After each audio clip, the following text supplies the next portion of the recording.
every country, every power looks out for its own interests.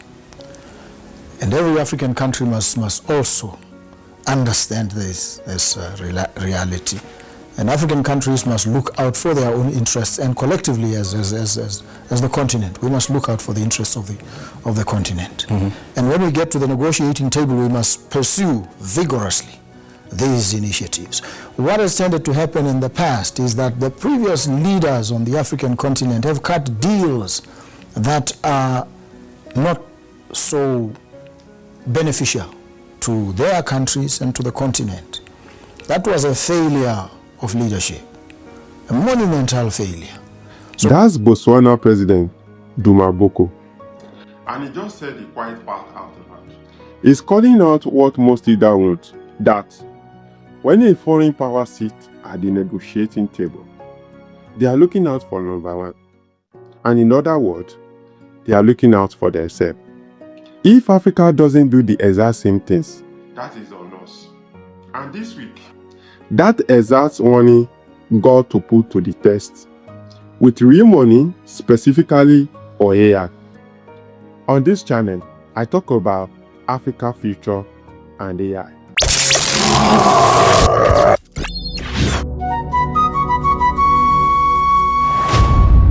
At the Africa Forward Summit in Nairobi, French President Emmanuel Macron dropped a massive number on the table, a 23 billion euro investment package for Africa. This is not just aid. This money is zero in on strategic power play, energy infrastructure, and artificial intelligence. Macron actually stood at the summit and said, Africa is succeeding. It needs investment to become more sovereign.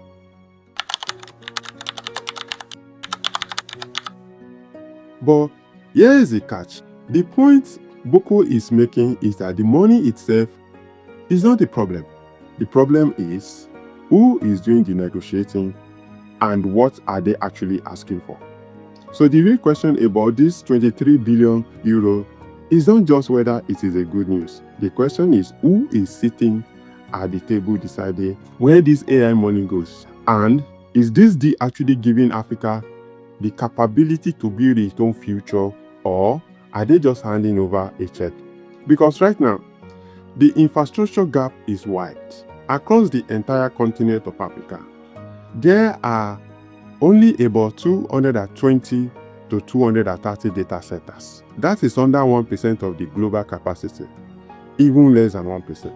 Just to support basic digital trade over the next decade, the continent needs 700 more of them under Africa Continental Free Trade Area.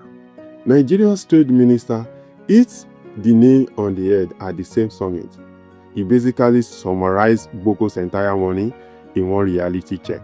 Africa holds the raw minerals required to build the hardware and the energy grid that train these massive AI models. We have the raw materials in the ground, but we are digging them up, shipping them out, and importing the finished tech back at a premium.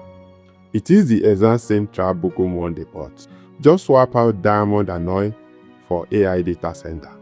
My opinion, we are not even shipping enough hardware back to the continent. Remember, we have just about 230 data centers in all Africa and short of 700 just to support basic digital trade over the next decade. So, what does it look like if African negotiators actually do what Boko is asking for? It doesn't mean rejecting the 23 billion euro. It means making sure local African companies get the contract to build the data center. It means making sure our people learn skills and own the technology. We can't just let foreign companies build box, lock the door, and take all the profits. That is the difference between an actual seat at the table and digital extraction disguised as a good PR. We've seen that playbook so many times. Boko said the last generation of leaders made a monumental failure by cutting bodies.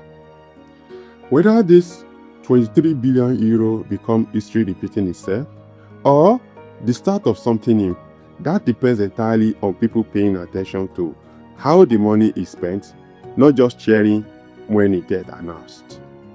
And honestly, making sure you know exactly what is happening behind the tech jargons, that is exactly why this channel exists. So you are one of the people paying attention. And if this helps you to connect the dots, kindly hit the subscribe button. And next week, I'm doing a deep dive on how it affects you and I as a person. You won't want to miss it. See you in the next one.